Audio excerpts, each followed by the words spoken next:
حضور علیہ الصلوۃ والسلام کی دعا کی مقبولیت کا عالم دیکھیے.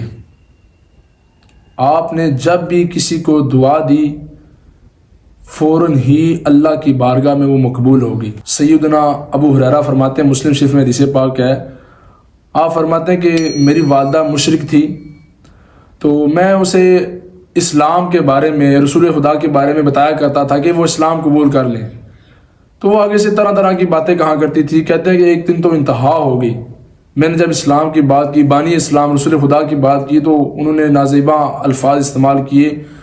میں روتا روتا حضور کی بارگاہ میں آیا، عرض کی یا رسول اللہ بس ہو گئی ہے، یا رسول اللہ میری ماں مشرک ہے، میں روزانہ اسلام کی طرف بلانے کے لیے انہیں دعوت دیتا تھا، آج تو انتہا ہو گئی ہے. جب میں نے اسلام کی طرف دعوت دی تو انہوں نے نازیبا الفاظ استعمال کیے، یا رسول اللہ میری بس ہو گئی ہے، آپ اللہ کی بارگاہ میں دعا کیجئے کہ اللہ ابو ہریرہ کی ماں کو ہدایت عطا فرمائے. حضور علیہ السلام نے ہاتھ مبارک اٹھائے، فرمایا یا اللہ ابو ہریرہ کی ماں کو ہدایت عطا کر، دین اسلام کی طرف راغب کر دے. آپ فرماتے ہیں کہ میں فوراً اٹھا اور یہ چیک کرنے کے لیے کہ ابو ہریرہ گھر میں جلدی پہنچتا ہے کہ رسول خدا کی دعا جلدی گھر میں پہنچتی ہے. فرماتے ہیں جب میں گھر میں پہنچا، دروازے پہ دستک دی تو اندر سے پانی کے گرنے کی آواز آ رہی تھی. میری ماں نے کہا کہ رک جائے، میں غسل کر رہی ہوں.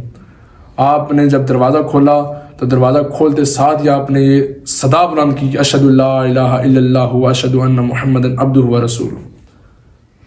آپ نے فرمایا صدق رسول اللہ صلی اللہ علیہ وسلم، حضور نے سچ کہا. اور حضور نے جو دعا کی، ابو ہریرہ گھر میں بعد میں پہنچا، رسول خدا کی دعا پہلے اللہ کی بارگاہ میں پہنچ کر مقبول ہو کر ابو ہریرہ کے گھر میں داخل بھی ہوگی. آپ پھر واپس دوبارہ اپنی ماں کے ساتھ رسول خدا کی بارگاہ میں جاتے ہیں اور فرماتے ہیں یا رسول اللہ ہمارے لیے دعا کیجیے کہ اللہ تعالی ہماری محبت کو لوگوں کے دلوں میں ڈال دے. حضور علیہ السلام نے ہاتھ مبارک اٹھائے، فرمایا یا اللہ ابو ہریرہ اور اس کی ماں کی محبت تمام دنیا کے لوگوں کے دلوں میں ڈال دے. تو اسی وجہ سے آج لوگ ابو ہریرہ سے محبت کرتے ہیں. زیادہ تر حدیثوں کی زیادہ تر روایتیں آپ سے ملتی ہیں.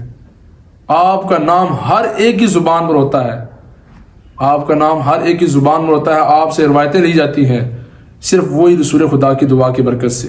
احمد میں ایک اور روایت ملتی ہے، حضرت ابو زید عمر بن احتب رضی اللہ تعالیٰ عنہ حضور کو وضو کروا رہے تھے. تو حضور کو وضو کرواتے کرواتے نا اس پیالے میں نا اس برتن میں ایک تنکا پڑا ہوا تھا، گھاس کا یا کسی چیز کا، تو وہ اٹھا کر آپ نے سائڈ پہ کر دیا.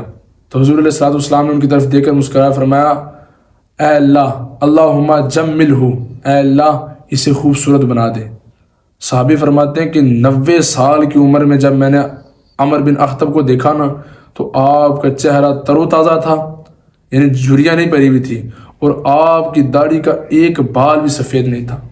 یہ رسول خدا کی دعاؤں کی برکت ہے. اور بھی بے شمار ایسے واقعات ملتے ہیں جس کو رسول خدا نے دعا دی. اور بات یاد رکھیے گا کہ رسول خدا نے کسی عمل پر کہا کہ یہ عمل کرو اللہ تعالیٰ تمہیں یہ صلہ دے گا، تو یقیناً وہ صلہ ملے گا. صرف یہ کہ آپ کو صبر کرنا پڑے گا.